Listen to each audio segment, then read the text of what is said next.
Sur les îles Féroé, au nord de l'Écosse, on raconte que les phoques et les loups marins qui peuplent les rives et les rochers sont en fait des âmes perdues en mer qui, une fois par année, au 7e jour du 7e mois, peuvent revenir festoyer parmi les vivants. Intrigué par cette histoire, un homme du village de Mikladalur décida d'investiguer les rires et les clameurs qui émanaient de la grève à la nuit tombée. Quelle ne fut pas sa stupeur de découvrir un grand rassemblement d'hommes et de femmes chantant et dansant. Parmi eux, la ravissante Copaconan. Envoûté, le villageois entreprit de ravir la peau de phoque de Copaconan, la gardant ainsi humaine et incapable de regagner les eaux. Il enferma la peau sous clé et garda la femme pour épouse. Ils vécurent un mariage difficile pendant plusieurs années, pendant lesquelles ils eurent 2 enfants. Toutefois, un jour que le villageois rentrait chez lui à la suite d'une très fructueuse chasse aux phoques, Copaconan reconnut la carcasse de son ancien époux et de ses anciens enfants, ceux qu'elle avait eus lorsqu'elle vivait toujours sous les flots. Dans un élan de rage, elle fracassa le coffre qui cachait la toison animale et l'enfila pour regagner la mer, laissant derrière elle le villageois, le village et ses enfants humains. Laissant aussi une promesse, que chaque phoque tué par les habitants de Féroé serait remboursé par la vie de 10 d'entre eux. Depuis ce jour, il est proscrit de chasser les phoques des rives de Féroé, sous peine d'être victime du maléfice de la Selkie. Bonjour tout le monde, bienvenue au mois d'août. Comment ça va, Sabrina? Ça va, un petit peu enrhumé, vous excuserez ma voix, mais ça va bien, puis ben c'est ça, ça C'est va bien. c'est l'étendue de tout ce qui se passe. Ouais, Ça arrive, on s'inquiète toujours de notre voix quand on fait des podcasts, alors je préfère l'adresser au cas où. Et toi, on- Simon, comment ça va? ben, moi, je vais extrêmement vite. J'arrive présentement d'un voyage et je repars demain pour venir te rejoindre dans la vieille capitale. Oui, Et entre les deux, on se donne la peine d'enregistrer ça aujourd'hui. Fidèle à nos traditions de l'été, aujourd'hui, on parle d'un monstre aux tendances aquatiques. De quoi on parle aujourd'hui, Sabrina? nous allons parler des Selkies.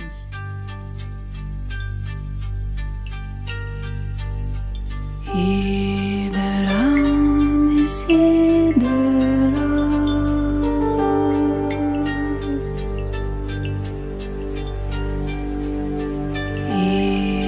hideruis hideras. Les Selkies, la Selkie, le Selkie, Les deux, les deux, dans le les fond, Selkies. c'est des Selkies. Euh, je savais pas qu'est-ce que c'est. J'en avais entendu largement parler, mais moi, dans ma tête, on n'en avait pas assez de matériel pour faire un épisode complet là-dessus parce que je connaissais ça mal. Et en vérité, la Selkie, c'est une créature qui m'a surpris. J'ai été surpris lors de ma recherche de découvrir à quel point c'est répandu, spécialement là, au nord, je dirais au nord de l'Irlande, entre le Groenland puis la Norvège, toutes les îles qui sont là, incluant l'Islande, et le nord de l'Écosse puis l'Irlande, parlent de la Selkie. Alors, si c'est la première fois de votre vie que vous entendez ce mot-là, la Selkie ou le Selkie, ou les Selkies, hein, au diable le genre, c'est comme il y en a plein. Euh, c'est une personne c'est un être qui est d'habitude un phoque et qui se transforme en être humain pour venir sur le rivage et qui va généralement s'acoquiner avec un être humain lors de son passage sur le rivage. Ça, c'est la description la plus générale que je peux en faire. Mais il y a beaucoup, beaucoup plus de détails là-dedans. Et avant d'aller dans les détails, moi, je veux savoir, Sabrina, pour toi, les Selkies, de que c'est? De que c'est, en fait, je me souviens pas de la première fois que j'ai entendu parler des Selkies. Mais il me semble que c'est toi qui l'as proposé, ce monstre-là, quand on Oui, a parlé. mais je me souviens pas d'où j'ai connu ce monstre-là. J'ai juste j'ai juste le souvenir que quand j'ai entendu cette histoire-là, parce que c'est un peu des histoires de pêche, j'ai fait ah, c'est donc bien beau, puis c'est donc bien une créature que je trouvais fascinante à imaginer. Puis j'aime beaucoup, beaucoup les phoques en général comme animal, là, ce qu'on appelle affectueusement dans le jargon moderne des sea doggos, des chiens de mer. Je sais pas, je trouve que c'est un animal qui a quelque chose d'extrêmement touchant puis expressif au même titre que le chien. Puis, ben, c'est un peu de là qu'est partie ma curiosité sur ce monstre-là. Puis, ben, on a décidé de couvrir aujourd'hui. Et Bien, toi, c'est bon?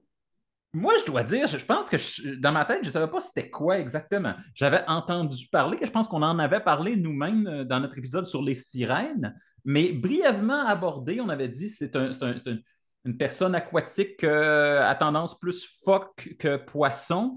Mais moi, ça m'avait pas, j'avais pas été sollicité plus qu'il faut.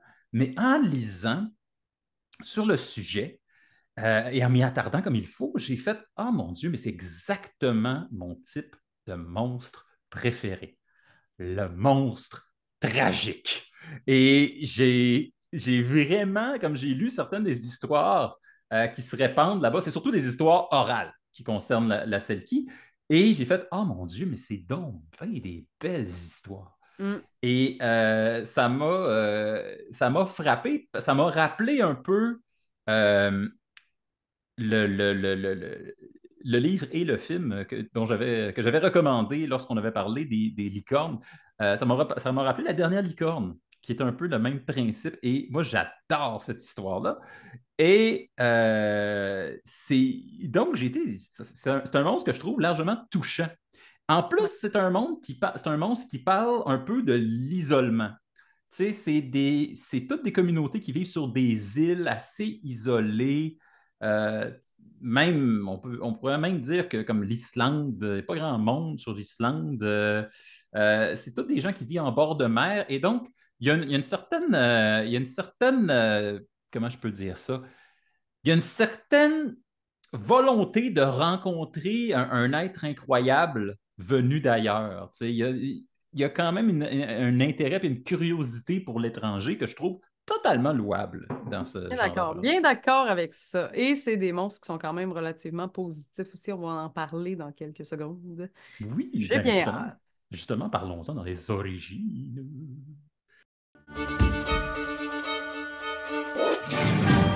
Dans les origines, en termes étymologiques, ben, il y a plusieurs provenances en passant de ce Mhm. monstre-là, notamment les îles Shetland, les Orcades de l'Écosse, l'Islande, les îles Féroé, et pas mal tout le coin du nord, les coins du nord aussi. Donc, c'est sûr que peut-être qu'on en oublie. Tout ce coin-là, puis même au nord de l'Irlande elle-même, dans le Connemara, il y a un clan, le clan Coonelly, qui affirme être tous des descendants de Selkie.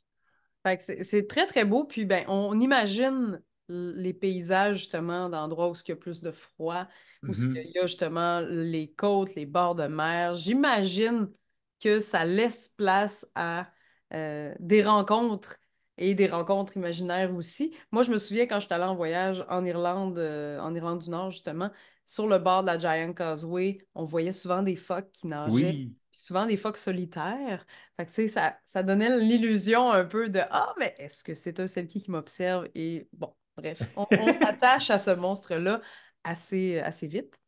Mais Donc, pourquoi on parle, Selkie? C'est quoi Selkie? Ça vient d'où Selkie, le mot? j'y arrivais justement. Ah, vas-y, donc. Alors, on est énervé.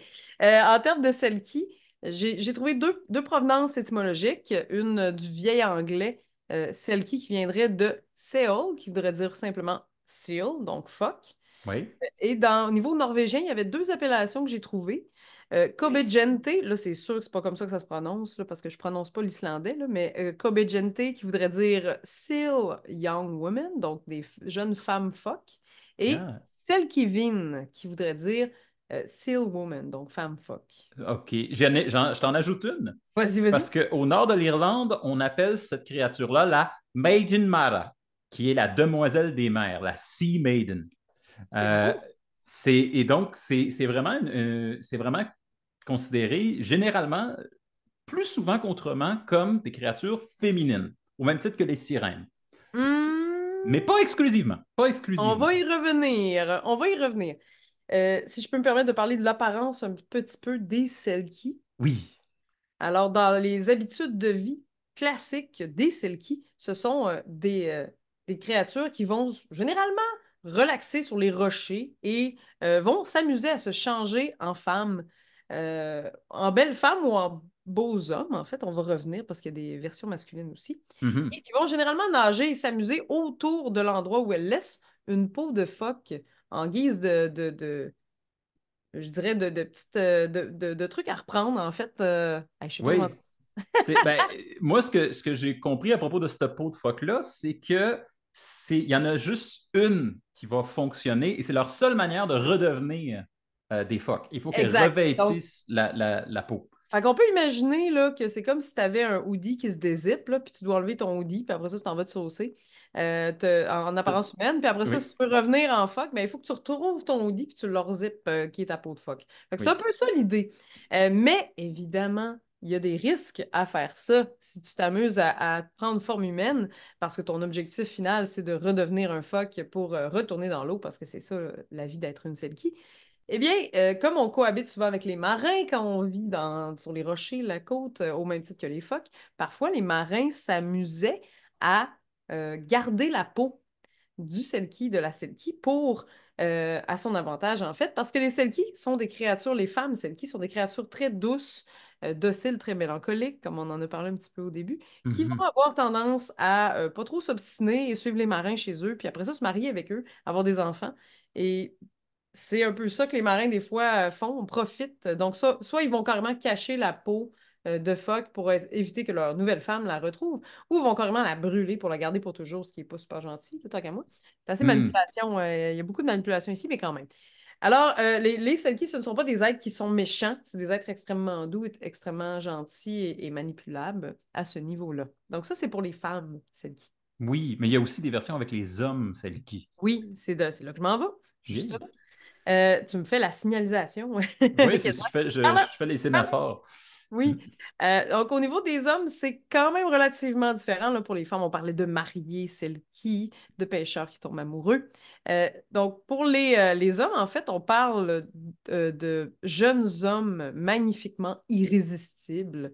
Donc, qui sont, en fait, eux, ils vont carrément changer de peau pour se déguiser en homme. Donc, vont laisser leur peau quelque part, la même chose, pour aller à la recherche des femmes qui sont insatisfaites dans leur mariage, dans leur relation amoureuse. Alors, eux vont faire, à l'inverse des Selkies, des femmes qui vont juste s'amuser entre elles et rester là, puis à un moment donné, hop, il y a un marin qui vole leur peau. Les mâles vont être attirés par les femmes qui sont en chagrin, qui ont besoin de réconfort, qui ont besoin d'affection. Et ils sont vraiment là pour volontairement rejeter leur peau pour aller chercher des femmes. Et apparemment que les femmes peuvent, en pleurant 7 larmes dans la mer, attirer le mâle Selkie. Oh Et mon Dieu, oui, il y a même le rituel pour les appeler. 7 larmes dans la mer. Et ça appelle un beau mâle Selkie. Et bien sûr, ce serait, on s'entend, une sorte d'explication pour les épouses qui s'enfuient de leur mariage ou qui un prétexte pour les femmes qui couchaient avec des hommes plus jeunes. Ah, c'est très intéressant que tu dises ça. Premièrement, parce que tu utilises tu me parles du nombre 7 et moi, c'est un nombre que j'ai vu revenir plusieurs fois dans mes recherches sur les Selkies. Mhm. Euh, Entre autres, on parlait de Selkie hommes. Euh, une des histoires traditionnelles où on retrouve un Selkie, c'est dans l'histoire Ursula's Rumor. Ursula, c'est le nom de la femme qui va épouser un Selkie. Euh, dans cette histoire-là, le Selkie promet une fois qu'il retourne dans les flots, parce qu'à un moment donné, il revient, il retourne dans les flots, il promet de revenir dans 7 ans. Encore le nombre 7. Et ce n'est pas le seul Selkie ou la seule Selkie à faire ça. Le nombre 7 est, semble-t-il, extrêmement important. Il y a certains qui ont proposé que c'était parce que les Selkies eux-mêmes ou elles-mêmes sont des âmes condamnées à errer sous les flots et ne peuvent être des humains qu'une fois par 7 ans. Ça a été longuement débattu. Entre autres, en Islande, pardon, dans l'histoire Selchamurin, Et encore une fois, je vais dire comme toi, Sab, je ne suis pas sûr de la prononciation du tout. Alors, je prononce comme je pense que ça se prononce. Euh, dans l'histoire, c'est Shamurin, donc, qui est un peu l'histoire vraiment d'où vient l'idée que les hommes peuvent kidnapper la peau de phoque pour empêcher une femme de redevenir, pour empêcher une Selkie de regagner la mer. Mais dans cette histoire-là, les Selkies sont vraiment considérés comme des elfes. Ce sont des résidents de la mer. Ce sont des elfes qui habitent sous la mer. D'ailleurs, ils ne sont pas nécessairement en forme de phoque quand ils sont dans leur demeure secrète sous la mer, mais ils utilisent la forme du phoque pour voyager entre les deux. Euh, sur les îles Féroé, il y a une version un peu plus gore dans l'histoire de Copaconan, qui est le nom de la Selkie mis en scène dans cette histoire-là, euh, où là, l'homme qui épouse Copaconan, qui épouse la Selkie, va tuer par inadvertance son époux et ses enfants phoques. Euh, après lui avoir donné des enfants humains. Et elle va jurer une vengeance éternelle aux humains après ça. Ce qui fait que n'importe qui se promène proche de la plage, et particulièrement les pêcheurs, peuvent se faire assaillir de phoques soudainement. Et aussi, même chose pour les moutons, parce que dans cette histoire-là, le gars était un berger, comme à peu près n'importe qui aux îles Féroé. Il était berger et elle dit, je vais te prendre 7 moutons pour chacun des enfants que tu m'as pris.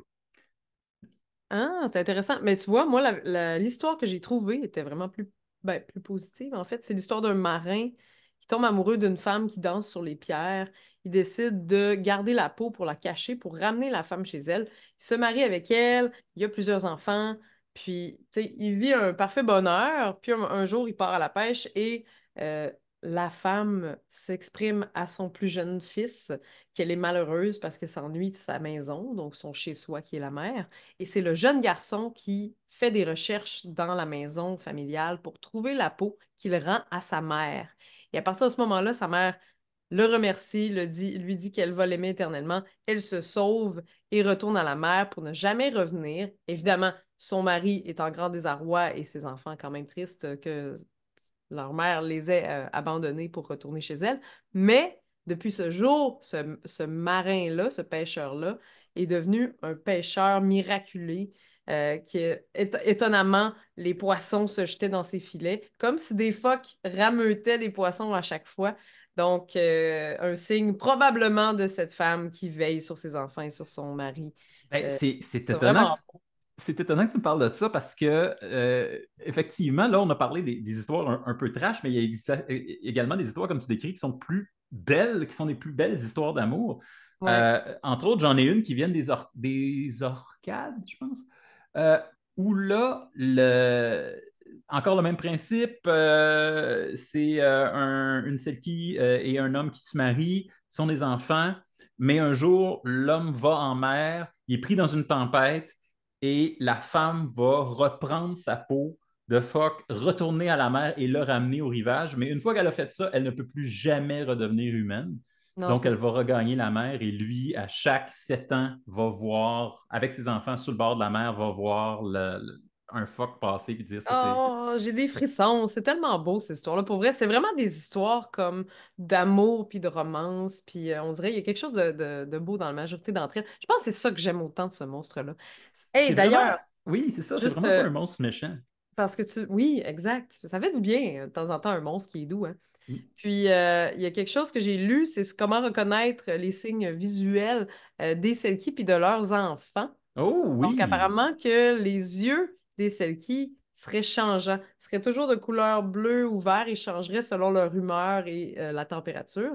Et que les enfants, autant les enfants que les Selkies en tant que tels, auraient des ongles plus rigides et plus pointus un peu que la normale et les mains et les pieds un peu palmés. Donc, on parlerait Mhm. d'ongles faits de matériaux comme le cuir, de la corne, pardon, pas du cuir.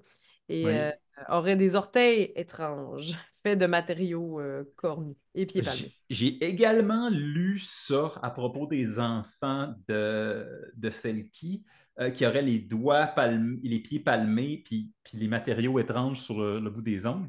J'ai également lu que les enfants et les descendants Selkie pouvaient des fois avoir une teinte verdâtre et sentir un peu le varech. Hmm. Donc, il y a certaines peuplades, comme je parlais tantôt du clan Coonley, qui certaines peuplades qui se revendiquent de descendance de Selkie. Et la caractéristique que ces personnes-là se revendiquent, c'est d'être plus à l'aise dans l'eau que sur Terre. Mhm. C'est comme ça qu'ils peuvent reconnaître leur ascendance Selkie. J'ai des créatures qui sont similaires, mais ne sont pas des Selkie. Mais Oui, oui, parce qu'il y a des confusions possibles. oui, alors, première chose, écartons la première affaire. Les Selkies ne sont pas des sirènes. Ce ne sont pas les mêmes créatures, elles n'ont pas les mêmes visées. Ce ne sont pas non plus des Finns ou des Finfolk. Et ça vient des îles Orkney au nord de l'Écosse. Et c'est bizarre parce que les îles Orkney ont des sirènes, elles ont des Selkies et elles ont des Finns. Et les Finns ne sont pas des créatures gentilles. Les Finns, mais pourtant, elles ont un petit peu le même modus operandi que les Selkies. Ce sont des créatures qui peuvent changer de forme, devenir en apparence humaine, et elles viennent sur les rivages, mais ces personnes-là ces êtres-là viennent kidnapper des femmes pour les ramener dans l'eau et où les femmes fines peuvent rentrer, c'est bizarre de dire les femmes fines peuvent rentrer sur Terre, se faire passer pour des humaines et charmer un homme et le prendre en mariage.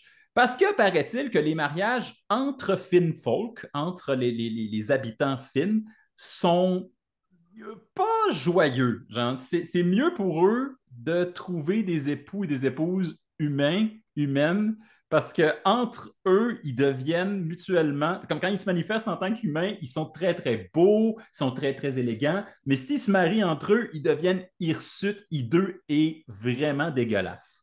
Bref, Euh, eux autres, ils ont compris la consanguinité, là. Eux autres, c'est comme, non, il faut aller chercher ailleurs. Nous, ça ne marche pas.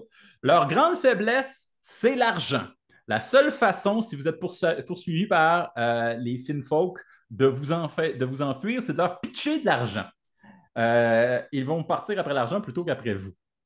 Ah, ouais. Si vous regardez ça d'un point de vue purement anthropologique, on dirait vraiment que ce sont des Vikings.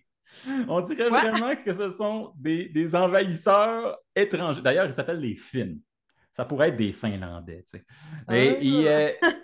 ils s'avèrent vraiment des envahisseurs qui s'en viennent kidnapper des insulaires pour les ramener, ou qui se sauvent puis qui viennent épouser des insulaires et ils viennent chercher Ben, ça l'argent. pourrait avoir l'air de n'importe quel envahisseur, là, quand même, à la défense des Vikings, là, ça a pas... ça Euh, veut pas dire que c'est ça, principalement. c'est juste le nom Finn. Ouais, je comprends, ça Et, fait penser à et, finlandais. et aussi, la description qu'ils font des Finwives, les femmes, disent que ce sont des personnes, des êtres aux cheveux blonds, longs et à la peau blanche comme neige. Hey, c'est Donc, drôle parce que tu me fais faire un parallèle avec les Vikings. Savais-tu que les Vikings font partie des rares peuples de leur époque à être excessivement propres, qui prenaient des grands bains, ils se lavaient les cheveux, il y avait des grands cheveux qui brillent. Donc, ils étaient peut-être plus dans l'eau que la majorité. Peut-être que c'est leur double vie, c'est d'être des ça selkies. se peut que ce Des soit Finns. ça. Peut-être, qui sait, mais apparemment qu'ils étaient bien coquets. Je veux aussi parler d'une créature que je connaissais avant de connaître le Selkie, qui nous OK? vient du Brésil, qui est exactement le même principe. C'est le boto. Le boto, et spécifiquement le boto rose, c'est un dauphin d'eau douce. Ah oui! C'est Oui, un oui, vrai oui, animal qui existe. absolument. Et quelquefois, vous pouvez en trouver un rose, un boto Hey, là, rose. tu vas chercher dans mes connaissances vraiment pointues du règne animal parce que je connais ça. Ce que tu me dis là, mais c'est vraiment niché. Mais au Brésil, ça fait partie du folklore local de dire que Mhm. les botos roses peuvent se transformer en très bel homme ou très belle femme. Mais c'est surtout un très bel homme. Pourquoi? Parce que le principe du boto, quand il devient un être humain, c'est qu'il va toujours avoir un chapeau. pour cacher son auvent. C'est la seule partie de lui-même qui n'est pas capable, son évent, pardon. C'est la seule partie de lui-même qui n'est pas capable de transformer. Donc, il y a toujours son trou dans la tête, comme un dauphin. Ouais. Et va surgir des flots, se transformer en bel homme et charmer les demoiselles du village et leur donner des enfants. Dans les traditions des peuples autour de l'Amazonie, on va dire, ah, s'il y a un enfant qui naît et donc on ne connaît pas le père, le proverbe veut que ce soit l'enfant du Boto, qui Ah, s'est juste manifesté un soir. Bien sûr, ah ben c'était oui. une créature fantastique, c'était pas juste comme une petite affaire sur le side. Ouais, c'est ça. Mais, mais c'est ça. Donc, il y a cette créature-là. Mais j'ai aussi trouvé certaines histoires qui nous proviennent d'ici au Québec. Mais je tiens à Oui. dire, pour finir avec le boto, que c'est clairement le cétacé le plus flamboyant.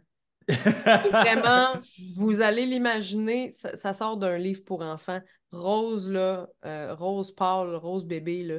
Puis il est très, moi je le trouve très drag. En tout cas, il est vraiment beau. Vous irez voir des photos. Des photos. Euh, j'ai trouvé donc des histoires qui viennent d'ici au Québec et on en a déjà parlé encore dans notre épisode sur les sirènes. Euh, Et c'est presque exactement la même histoire. Et ça Ah, m'a hum. complètement fasciné. C'est des histoires qui viennent de vraiment pas loin, qui viennent d'autour du Saint-Laurent.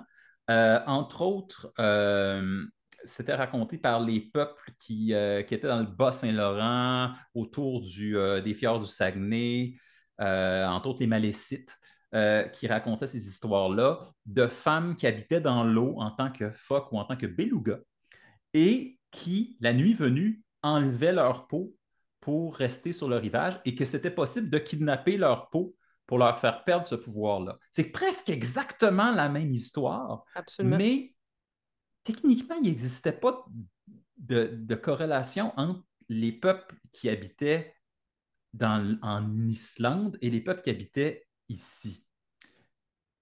Sauf que peut-être que oui.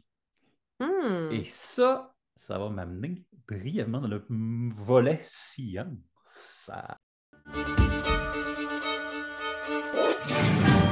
OK. Je suis vraiment intriguée parce que pour ceux qui nous écoutent peut-être pour la première fois, Simon et moi, on fait des recherches chacun de notre côté. On se dit à peu près ce qu'on va couvrir, puis après ça, on jazz ça pour se surprendre l'un l'autre.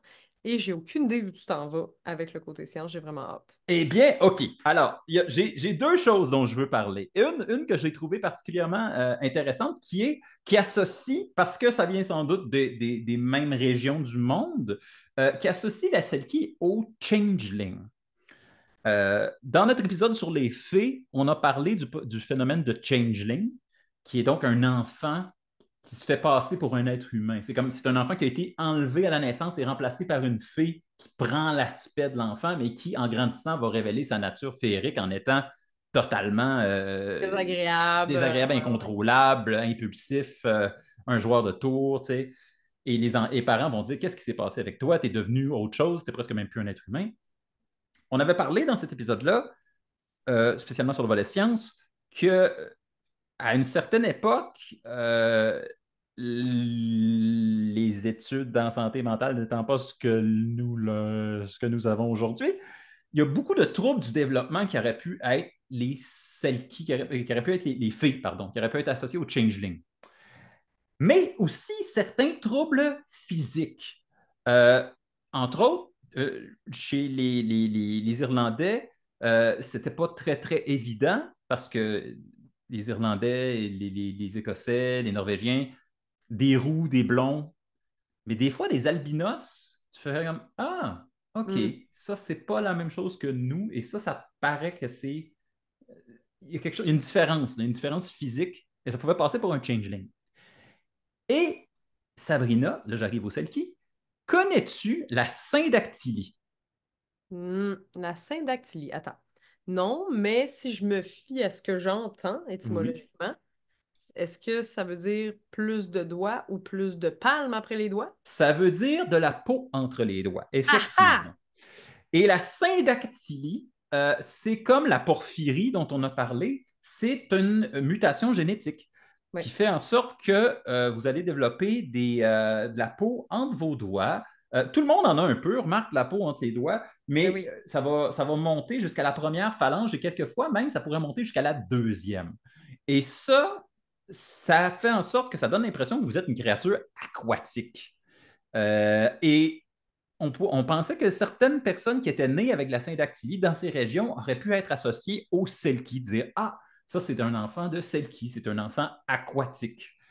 Euh, et ça faisait partie de la tradition dans ces régions-là de dire ah, c'est possible qu'un enfant naisse avec des caractéristiques physiques différentes ou psychologiques différentes, et ça voudrait dire qu'il serait associé aux fées ou ici au selkie. Donc, c'était déjà dans l'air du temps de passer là-dessus.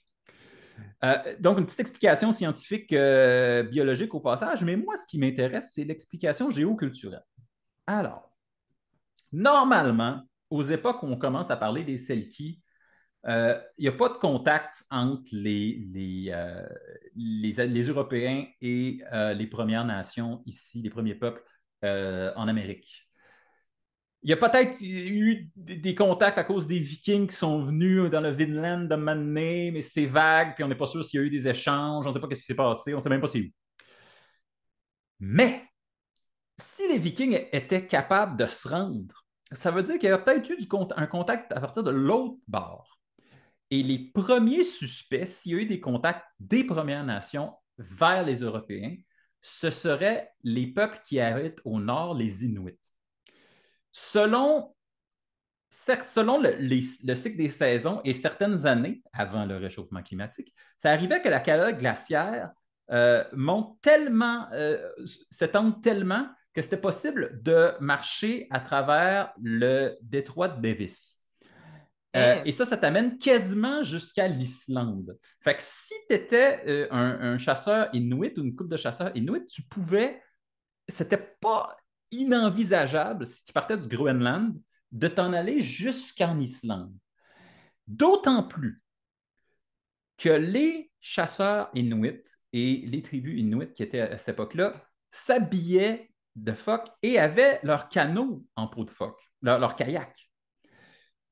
Et la peau de phoque, c'est excellent parce que c'est hydrofuge, ça va chasser l'eau, mais ce n'est pas 100% hydrofuge. Ça va perdre de l'efficacité au fur et à mesure que vous avancez dans l'eau. Ça va finir par s'imprégner d'eau et ça va finir par faire perdre l'indice de flottaison de votre kayak. Et la seule manière de rétablir la flottaison de votre kayak, c'est de le faire sécher au soleil sur la plage. Faire sécher les peaux de phoque sur la plage. Ah ben là. Et comme les vêtements et le kayak étaient faits en peau de phoque, c'est absolument envisageable pour quelqu'un de trouver ça sur la plage et de dire ah, il y a une peau de phoque abandonnée sur la plage qui a de l'air d'un manteau. Ben là, voilà. Et ça fait que si vous étiez en Islande, si vous étiez dans ces îles-là, et ça se communiquait entre ces différentes îles-là, c'est absolument possible qu'il y ait eu un contact entre des Inuits assez aventureux et des peuples qui habiteraient là. Hein? Et donc, peut-être même, si ces histoires-là disent vrai, il y aurait peut-être même eu des unions, des mariages, on ne sait pas. Ça aurait pu se passer dans un lointain passé. Et une des choses qui semble donner raison à cette histoire-là, c'est que dans les îles Orkney, dans les îles Féroé, et même au nord de l'Irlande, c'est considéré comme de la malchance de tuer un phoque. Et c'est bizarre que ce soit de la malchance de tuer un phoque parce qu'un phoque, c'est extrêmement pratique en termes de ressources. C'est plein. Les Inuits peuvent survivre quasiment rien qu'avec ça. Ça peut être utilisé pour faire, comme je dis, des vêtements hydrofuges. Ça a assez de graisse puis de viande pour pouvoir nourrir tout. Mais non, en Orkney puis en Irlande, vous ne touchez pas à ça. Les phoques, vous attirez le malheur sur vous. Et c'est étrange que ce soit rentré dans la culture locale, alors que c'est une ressource si présente. Euh, Et donc, ce que ça suggérait, c'est qu'il y a comme il devrait avoir une espèce de raison anthropologique ou une raison historique pourquoi les gens ne voudraient pas chasser le phoque, qui est une ressource abondante. Et peut-être que c'est parce qu'il y avait des ententes avec les Inuits ou quelque chose qui aurait. Là, je m'aventure un peu, là, bien sûr, il n'y a, pas de Ouais. documentation là-dessus, Mhm. mais que effectivement, ça pourrait être. Essayez pas ça parce que vous allez vous attirer les foudres des Inuits. Peut-être que les Inuits ne veulent pas que vous preniez leur stock en fourrure. Donc, ne vous aventurez pas près des phoques. Ils vont vous courir après. Donc, c'est ça. Il y aurait comme une possibilité de communication entre les. Et ça expliquerait aussi pourquoi ça se retrouve dans le nord de l'Europe et dans la vallée du Saint-Laurent. Ah, Parce j'avoue. qu'ils seraient allés jusqu'aux deux. Ben oui. Les deux sont en bordure du territoire inuit. OK. Voilà. Wow. Voilà ce qui serait. Il y a beaucoup de ça qui est de la spéculation, mais effectivement, ça se pourrait. Si on demande d'où viendrait, ce serait quoi l'origine plausible de cette mythologie-là, ça Ben, ressemble pas mal à ça. j'aime ta théorie. Hmm. Yes.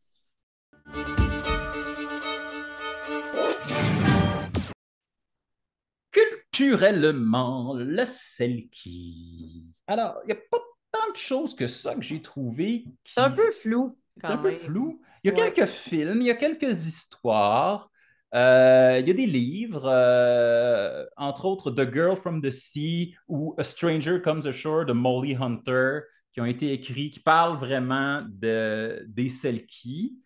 Il y a quelques films comme en 1994 The Secret of Rohan Inish ou Ondine de Neil Jordan, où là, on parle vraiment, on fait allusion à la Selkie. Cependant, il y a. Ah oui, puis il y a un héros de My Hero Academia, qui est une animée qui s'appelle Selkie, puis qui a des pouvoirs à base de phoque.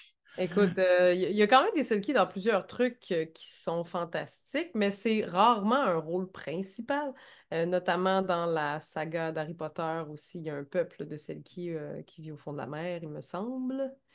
Donc, il y en a à plusieurs endroits. Je pense au livre La déferlante de Michael Buckley. Donc, il y a un des castes du peuple des alphas qui est Selkie. Il y a toutes sortes, quand même. Une opportunité qui pourrait être plus là, qu'il y ait plus de Selkie, quand Ben, même. Mais il y en a pas mal, mais en termes de figurants, si on veut, dans les il y univers. a, il y a le film que j'ai presque choisi comme recommandation, le film d'animation Song of the Sea, qui est un film d'animation irlandais en Hmm. 2014, où là, un des deux personnages principaux est une Selkie ou a des capacités Selkie-esques. Euh, et c'est un film qui a été nommé aux Oscars. Ça a été, c'est un film qui a été largement récompensé, Song of the Sea. C'était fait par le studio, il avait fait The Book of Kells dans le même style d'animation. Oui, oui, oui, c'est bon, ça. Et c'est-tu Book of Kells qui a été nommé? En tout cas, ce studio-là a gagné des prix. Mais c'est pas lui que j'ai décidé de choisir. Parce que en me penchant sur les Selkies, j'ai découvert qu'il y avait un phénomène euh, culturel qui existait à la grandeur du monde, qui est le phénomène de l'épouse animale. Généralement, une femme oiseau. Mais la Selkie serait un exemple de ça aussi. Et puis, ce n'est pas nécessairement des oiseaux. En Afrique, il y a des femmes antilopes, des femmes gnous. En Asie, dans les Philippines, il y a des femmes crabes. Donc, il y a beaucoup de principes de l'épouse venue d'ailleurs, l'épouse venue d'un monde fantastique. Et ça, je ne veux pas en parler trop parce que si je m'aventure là-dedans, on pourrait faire un épisode entier là-dessus. Ben, ouais, je me demande, c'est-tu comme une genre de fétichisation des étrangères? Ça se peut, mais il y a aussi un aspect d'avoir trouvé quelqu'un de unique et aussi, et ça c'est une des choses que je trouvais très très intéressant, c'est que dans le phénomène des épouses animales ou des épouses célestes, parce que des fois, c'est littéralement une étoile qui tombe sur Terre et qui va se marier avec un être humain, il y a quelque chose de... C'est exactement l'inverse de La Belle et la Bête. C'est que dans La Belle et la Bête, c'est généralement, c'est vu comme c'est un être humain qui s'est fait transformer en animal, puis là, il veut redevenir un être humain. Mais dans le phénomène de l'épouse animale, c'est généralement un animal qui est devenu un humain, mais qui s'ennuie d'être un animal, puis qui aurait donc le goût de revenir, de redevenir qui elle est pour vrai. Fait que peut-être la fétichisation des étrangères, dis-je, mais aussi le fait qu'on. L'espèce de message sous-entendu que tu peux pas nier à quelqu'un sa nature profonde. Ah, ça c'est sûr. Ça c'est sûr. Mais les deux se peuvent dans le sens où c'est souvent des femmes qui sont des femmes à moitié animales qui viennent d'ailleurs. On voit ça un petit peu plus chez les femmes que chez les hommes, on dirait. Je sais pas, là. Oui, parce Je que spécule aussi, là. puis même dans la Selkie, avec les Selkies, on voit ça. Quand c'est les épouses, quand c'est des épouses animales, elles vont vivre avec un être humain sur Terre, vont lui donner des enfants. Mais quand c'est un homme, généralement, il y a un rapport pas égal. Genre, Non. l'homme est de passage, puis il va s'en aller, puis il va peut-être Ouais. laisser des enfants à la femme, mais il ne sera jamais là. Ce sera jamais C'est un que je dis époux. ça. C'est quand on parle de l'épisode qu'on a fait sur les kitsune, les yokai, les Oui, esprits renards, en fait. Je dis yokai, mais pas ça forcément. inclut les kitsune. Ça Oui. inclut les kitsune, c'est ça. C'est un peu plus large. Faut dire que Il kitsune y ratisse avait large, là. ben, C'est à la fois des kami puis des yokai, là. bref, ce que je voulais dire, c'est que les kitsune, les femmes kitsune se mariaient avec des hommes et vivaient leur vie avec des humains. Mais l'inverse, ça n'a jamais été tu sais, dit, par exemple. C'est souvent les femmes qui se marient avec les humains et Et pas c'est l'inverse. ça l'affaire, c'est que ça parle, plus que de la fétichisation, ça parle de l'inégalité des rôles Hum, à travers les époques. C'était comme entendu que la seule, parce que c'est toujours, dans le cas des femmes, ça devient toujours une épouse. Ça devient jamais une amante. Ça devient toujours une mhm. épouse, tandis que dans le cas d'un homme, c'est il rentre, il ressort, il s'en va. Et c'est à travers le monde. J'ai trouvé, juste en cherchant ce terme-là, j'ai trouvé 200 histoires de partout à travers le monde avec des animaux différents, mais toujours sur le même principe. Et il y en a beaucoup. Et ça m'amène à ma vraie suggestion, ma vraie recommandation. Euh, bon, j'ai dit que je ne parlerai pas longtemps des épouses animales parce qu'on en parlerait, ce serait interminable.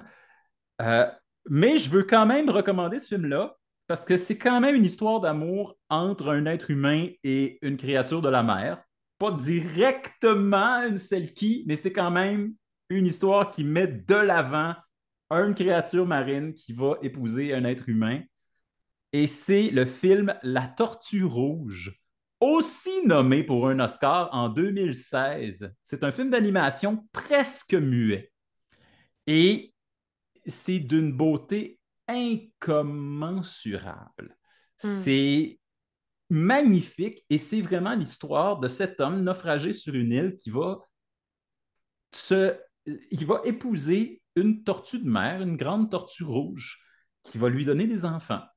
Et c'est littéralement, les histoires qu'on a parlé avec les Selkies, c'est littéralement ça le film. Et, euh, et donc, ça devient c'est une histoire qui est belle, qui est tragique, mais qui est enchanteresse aussi. Et j'encourage tout le monde à aller à se trouver ce film-là. Il est disponible sur Internet, absolument, vous pouvez facilement le trouver.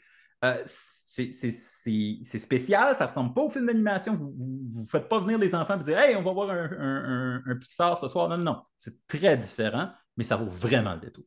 Ben écoute, on est connectés parce que moi, ben puis tu sais, on s'entend là, on en a parlé au début, c'est donc bien beau les histoires d'amour de la mer.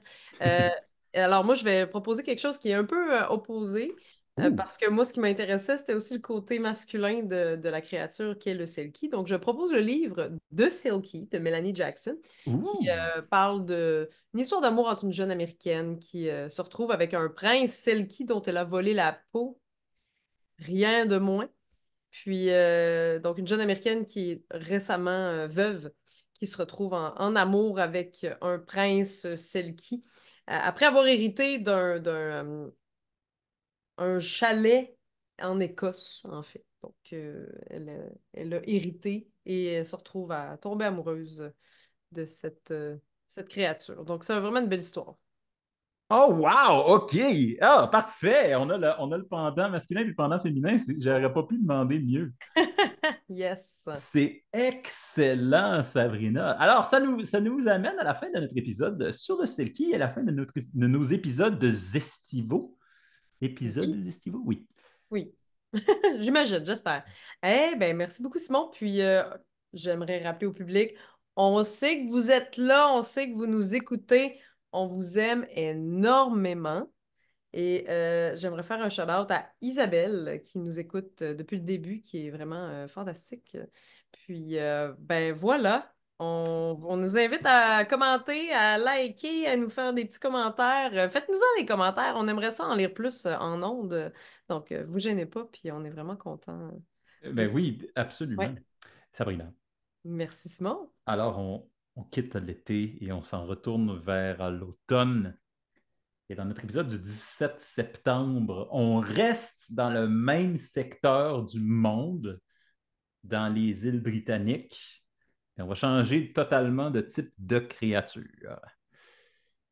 On va parler de la Banshee. Et on se dit à la prochaine pleine lune. À la prochaine.